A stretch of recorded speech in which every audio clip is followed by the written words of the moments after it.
अब्दुल नजीर के राज्यपाल बनने पर विवाद, पूर्व जस्टिस ने दिया जवाब। सुप्रीम कोर्ट के पूर्व जस्टिस एस अब्दुल नजीर को आंध्र प्रदेश का गवर्नर बनाए जाने पर विवाद शुरू हो गया है।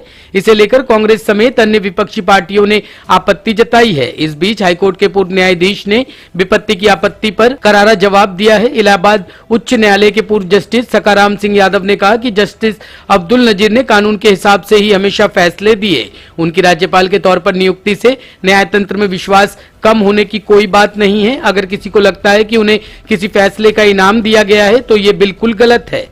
नहीं, मेरे ख्याल से इसमें जुडिशरी में फेथ कम होने की बात नहीं है।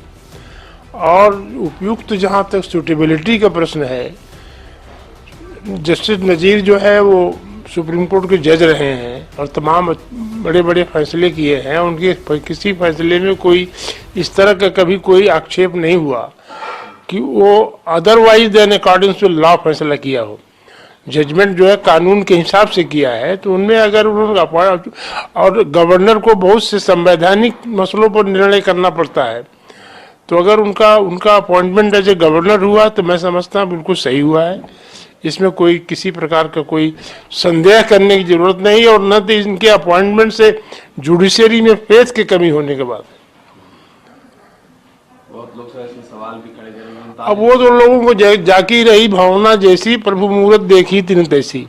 लोग ये समझते हैं कि फैसले का उनको इनाम दिया गया, ये गलत है।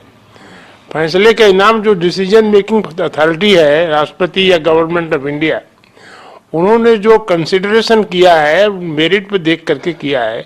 कोई ऐसी इसलिए नहीं किया कि उन्होंने राम जन्मभूमि फैसला किया और भी कई महत्वपूर्ण फैसला अभी हाल में फैसला हुआ उसमें किया, तो इसमें मैं नहीं समझता कि कोई गलत काम किया है। लोग ये भी कह रहे हैं सर कि रिटायरमेंट के बाद ही तो बनेंगे न। जब तक सुप्रीम कोर्ट जज है या जज है तो दोनों पद तो नहीं होल्ड कर सकते। रिटायरमेंट के बाद बनाए गए तो उसमें कोई रिटायरमेंट के बाद बनाए गए तो इस पर कोई फर्क नहीं पड़ना चाहिए। और मेरे ख्याल से बहुत उपयुक्त व्यक्ति हैं, मैं जानता हूं। मैं कई मुकदमे में उनके सामने अपीयर करके बहस कर चुका हूं, और उनकी कैपेबिलिटी एबिलिटी के बारे में कोई संदेह नहीं। निष्पक्षता के बारे में कोई संदेह नहीं होना चाहिए, मेरा ये मानना है।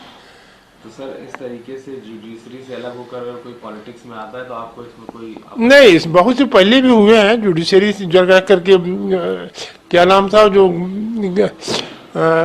2-3 ऐसे एग्जाम्पल हैं जिन्हें पार्लियामेंट मेंबर रहे हैं, मिनिस्टर रहे हैं, उनको बनाया गया। तो ऐसी कोई बात नहीं है।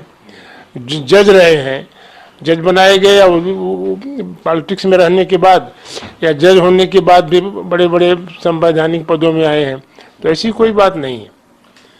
आपको लगता है सर क्या कोई ऐसा रूल होना चाहिए कि जो जुडिशरी में है या उससे रिटायर होने के बाद इन तमाम जो संवैधानिक बड़े बड़े पद हैं उसमें नहीं जाना चाहिए, नहीं शामिल होना चाहिए? आपकी क्या राय है?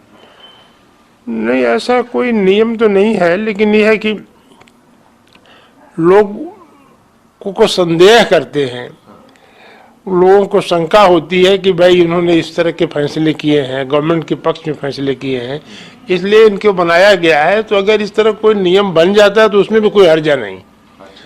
अगर ऐसा कोई नियम बन जाए कि जो हाई कोर्ट के या सुप्रीम कोर्ट के जजेस को रिटायरमेंट के बाद तुरंत 2-4 साल के अंदर कोई किसी बड़े पॉलिटिकल अपॉइंटमेंट नहीं मिलना चाहिए, ये हो जाए तो ठीक है, उसमें हमें कोई इतराज नहीं।